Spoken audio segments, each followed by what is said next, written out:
வணக்கம் நண்பர்களே, நான் உங்க கிச்சா பேசுறேன். வேத சப்த மகிமை நத்தத்தில் காஞ்சி மகா பெரியவா ஒரு சமயம் இருந்தபோது நடந்த சம்பவம். அந்த சம்பவம் பத்தினதுதான் இந்த பதிவு. இந்த பதிவு உங்களுக்கு பிடிச்சிருந்தா லைக் பண்ணுங்க, ஷேர் பண்ணுங்க, கமெண்ட் பண்ணுங்க. மறக்காம பெல் ஐக்கான் கிளிக் பண்ணுங்க, சப்ஸ்கிரைப் பண்ணுங்க. மகா பெரியவா தங்கியிருந்த இடத்தில் ஒரு வேத பாராயண கோஷ்டி வேதத்தில் ஒரு அனுவாகம் கூறிக்கொண்டிருந்தார்கள். அந்த இடத்திற்கு ஒரு ஸ்ரத்தை இல்லாத பிராமணன் வந்திருந்தான். அவனுக்கு வேதம் தெரியாது. என்னவோ அர்த்தமில்லாமல் முணமுணக்கிறதே இந்த கோஷ்டி. இதனால உலகத்திற்கு என்ன பிரயோஜனம்? ஏழை எளியவர்களுக்கு ஏதாவது திட்டமிட்டு செலவழிச்சாலும் புண்ணியமாவது கிடைக்கும் என்று கூறினானாம். இது எப்படியோ மகாபெரியவா காதுகளையும் எட்டிவிட்டது. நமக்கும் மகாபெரியவாளுக்கும் அதுதான் வித்தியாசம். வால்மீகி மகரிஷி தனது ராமாயணத்தில் ராமரை பற்றி கூறும்போது 100 குற்றங்கள் செய்தாலும் கொஞ்சம் கூட ஞாபகம் கொள்ள மாட்டார். ஏதாவது ஒரு நல்ல காரியம் செய்தாலும் அதை கண்டே பூரண திருப்தி அடைந்து விடுவார் என்று வர்ணித்திருப்பதை நடந்து காட்டினார் நமது மகா பெரியவா.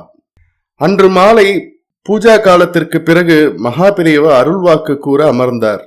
காலையில் கம்ப்ளைண்ட் செய்த ஆசாமியும் அங்கு மாலை கூட்டத்தில் அமர்ந்திருப்பதை கண்டார். அவன் அருகில் சென்று மடத்து சமையல்காரனை கூப்பிட்டார்.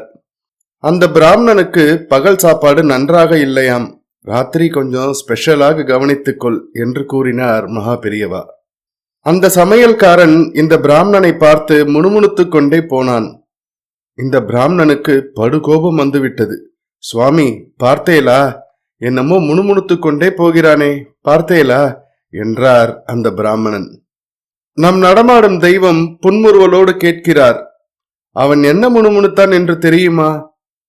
அது காதில் விழவில்லை, ஆனால் முணுமுணுத்தது காதில் நன்றாக விழுந்தது என்றான் பிராமணன்.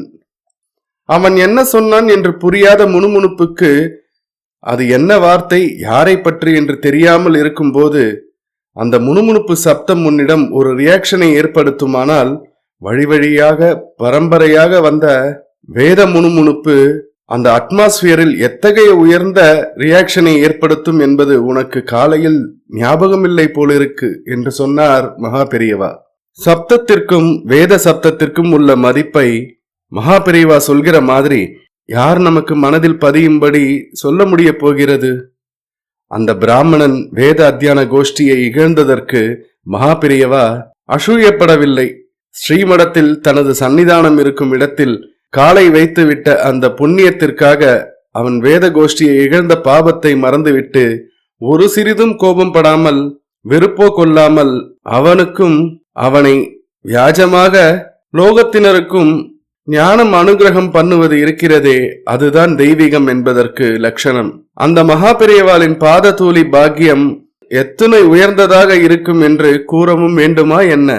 ஜெய ஜெய சங்கர ஹர ஹர சங்கர. இந்த பதிவு உங்களுக்கு பிடிச்சிருந்தா லைக் பண்ணுங்க, ஷேர் பண்ணுங்க, கமெண்ட் பண்ணுங்க. மறக்காம பெல் ஐக்கான் கிளிக் பண்ணுங்க, சப்ஸ்கிரைப் பண்ணுங்க. நன்றி நண்பர்களே.